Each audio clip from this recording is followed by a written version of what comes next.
Salut, que semer, que planter après le maïs? Alors en fonction des régions, bien sûr, le maïs, moi je vous avais déjà dit hier que j'avais essayé le maïs à popcorn. Bon, c'était marrant, mais ça prenait énormément de place. Et bah voilà, il faut de l'eau hein, quand même pour le maïs. Et cette année-là, bon, ça a été. Et bon, j'ai arrêté d'en faire du maïs parce que c'était du maïs hybride, hein, c'est une variété hybride. Et puis bah, la graine déjà, ça coûtait pas mal cher quand même. Et puis bon, voilà, c'est pas. Voilà, je mange pas des pop-corn tous les 5 minutes. Alors que j'adore ça, hein, les petits pop-corn. Je me fais souvent quand il y a un match de foot ou des choses comme ça avec les enfants ou les amis. On se fait des pop-corn soit salés, soit au beurre de chez nous, de Normand. Hein, et comme ça, on se régale. Mais bon, c'est une fois de temps en temps. Donc voilà, donc après les maïs, donc si vous avez fait de la culture de maïs, alors c'est vrai qu'il y a de plus en plus de personnes qui font des maïs, mais bon, c'est sympa hein, le maïs, ça vous permet de faire des haies. Par exemple, si vous avez un massif, c'est un massif, un potager en plein vent, ben, n'hésitez pas à mettre du maïs, ça casse quand même pas mal le vent. Et le maïs, c'est pas compliqué, hein. Franchement, c'est pas compliqué.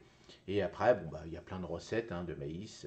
Madame aime bien hein, le maïs, elle aime bien ça, moi. Maïs à l'huile au vinaigre, pas trop non plus. Vous voyez, maïs popcorn, oui, plus sucré, ça c'est bon, mais maïs comme ça. Mais bon, voilà. Chacun ses goûts, chacun ses couleurs, c'est comme ça on fait. Donc moi j'ai arrêté le maïs parce que maintenant j'ai fait, je vous montre là parce que je vois le jardin ici, j'ai réalisé mes haies, tout ça, mais c'est vrai que ça peut permettre de, alors de maïs aussi de support, hein, on peut mettre des légumes grimpants dessus, des haricots, des choses comme ça, au pied on peut mettre des courgettes, vous voyez, hein, c'est toute une petite forme de culture hein, pour gagner de la place surtout. Hein, le maïs, bah, là il sert de tuteur en fin de compte, puis bah, en fin de saison, on récolte les épis.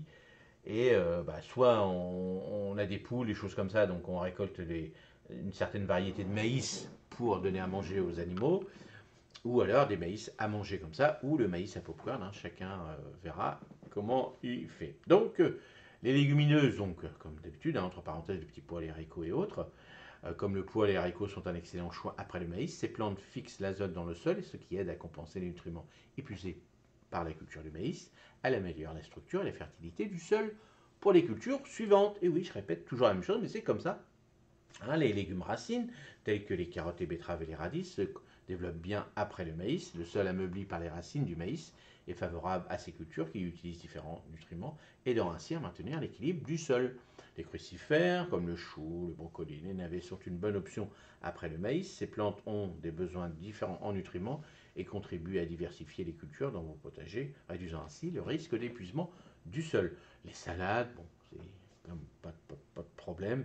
Ces cultures à croissance rapide demandent moins de nutriments et permettent au sol de se reposer tout en continuant à produire des légumes frais.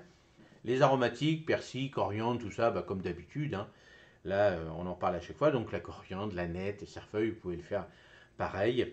Et puis, bien sûr, les maïs, bon, eux vont se récolter plutôt au mois d'octobre, novembre en fonction des régions. Si on coupe tout, si on le laisse sécher directement.